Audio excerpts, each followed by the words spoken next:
acompañan.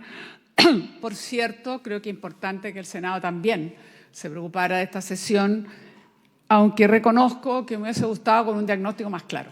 Han pasado 2 semanas, 19 millones de personas, estuvimos 10 horas, un poco menos, un poco más, sin luz, con todo lo que ello conlleva, porque aquí se ha dicho muchas otras cosas, pero la verdad es que es absolutamente, o sea, afectó todo lo que uno se pueda imaginar, incluidos esos adultos mayores que ni siquiera tenían la posibilidad de subir a sus departamentos, porque obviamente no todos tienen generadores propios y muchos ascensores no funcionaron. Todo lo que digamos en términos de económico, de pyme, de la vida, de las comunicaciones, pero telecomunicaciones también. No solo quedamos así, sino que no respondieron ni internet ni mucho los celulares. Entonces, de una gravedad. Y a mí me da una sensación muy extraña que a 2 semanas no tengamos un diagnóstico claro. Me da todavía peor incertidumbre decir, pero ¿en qué estamos? ¿Cómo es posible? ¿Cómo es posible que no tengamos más claridad de fondo? Porque se dice mucho, estamos débiles y vulnerables en transmisión. De acuerdo, lo sabemos, pero no es realmente lo que uno puede decir, esto fue la causa. Podemos decir, este país no tiene almacenamiento, tiene un déficit, le falta. Podemos decir, hay energías renovables que no logran poner al sistema porque no existe la suficiente capacidad para que se incorpore lo que producen, con todas las dificultades que están teniendo. Además, es extremadamente doloroso, y aquí está el ministro de Energía, se lo tengo que decir, presidente, pero bueno, hemos tenido que pagar las consecuencias del congelamiento durante la pandemia. Y ya hemos tenido 2 alzas y 3 alzas con la que viene de las cuentas de la luz muy significativas, sobre todo para sectores de la población.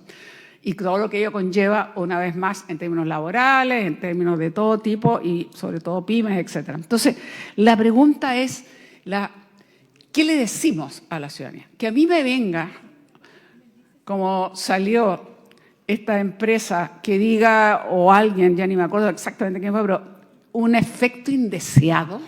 Eso fue lo primero que recibimos. Y yo pregunto al ciudadano de a pie, que alguien le diga, mire, lamentamos mucho lo que ocurrió, hubo un efecto indeseado. Francamente, casi parecía una tomadura de pelo, más allá que pudiera ser verdad que efectivamente no era un efecto previsto a lo mejor, pero la pregunta es, ¿cuánto se había anticipado? El coordinador tenía capacidad de saber de que teníamos un grado de vulnerabilidad.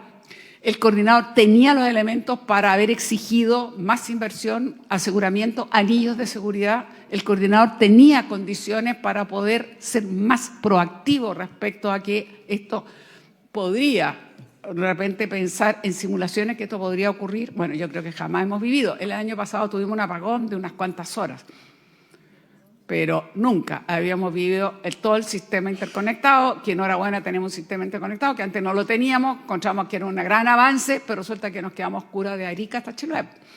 Y ese fue nuestro maravilloso avance del sistema interconectado. Entonces la pregunta ¿es posible, digamos, que esto pudiera haberse ocurrido de esta manera? Ni voy a hablar de los temas de emergencia. Yo creo que el gobierno hizo lo posible y reconozco, aquí está la directora Senapred, que se juntó, que al día tomó a las pocas horas el presidente la decisión de sacar a los militares a la calle, que nos ayudaran, porque obviamente una ciudad oscura no dejaba de ser y le daba tranquilidad a la población. Yo valoro, por supuesto, aquello, pero la verdad es que la sensación de vulnerabilidad para las personas, horas y horas y horas, sin claridad de la explicación, sin que se nos dijera, al principio se dijo un par de horas, no ocurrió nada. Entonces, de verdad no podemos seguir así, de esta manera. Pero además, cuando empezamos a hablar de compensaciones, una vez más constatamos, CERNAC tiene poca capacidad de hacer la exigencia que debiera hacerse. Esa es la verdad. Y cada vez que nos ha ocurrido, que fue bastante menos la vez pasada, ¿cuánto ha costado? Al final, creo que termina siendo un poquito más efectivo, no necesariamente el CERNAC, sino con ADECU o nuestras organizaciones de consumidores, que en definitiva a veces parece que logran más. Es una pregunta que uno se hace, porque además de todo lo dramático que se vivió, también la pregunta. Y la reposición, los instrumentos, en fin, los artefactos eléctricos domésticos, todas las pérdidas, toda la gente que perdió todo eso, bueno, ¿cuánto tiempo más? ¿Cuándo le van a decir? Y que no se cargue todas estas investigaciones que se tienen que hacer después a la boleta del consumidor. que eso esperamos que esto sea un compromiso formal, porque mucho diagnóstico, mucha investigación, mucha necesidad de profundizar, pero por favor que eso no termine en el consumidor. Mire, yo la verdad es que lo único que digo, porque creo que todo lo que uno diga es poco el panorama de quienes vivimos esas largas horas. Y yo me imagino que en algunos sectores era aún mucho más dramático que otros. Y la verdad es que yo lo único que digo es que necesitamos tener claridad meridiana, no solo el diagnóstico de lo que pasó, sino que el Estado y el Gobierno específicamente nos diga cuáles son las futuras iniciativas legislativas que se necesitan, reales, que nos impidan el día de mañana volver a tener una situación como esta, de verdad. No un discurso, digamos, para... En fin, porque escuchamos algunas palabras por ahí, incluso una candidatura que francamente era un poco absurdo, porque echó la culpa a la permisología. Tenía nada que ver ese tema. O que este era un gobierno eco no sé cuánto. Esa no es la razón, por favor, de la que pasó. Entonces, seamos serios en esto. No podemos hacer de esto un tema político, de una candidatura que dice A y la otra dice B. Por favor, si eso no es el tema. El tema son nuestros ciudadanos.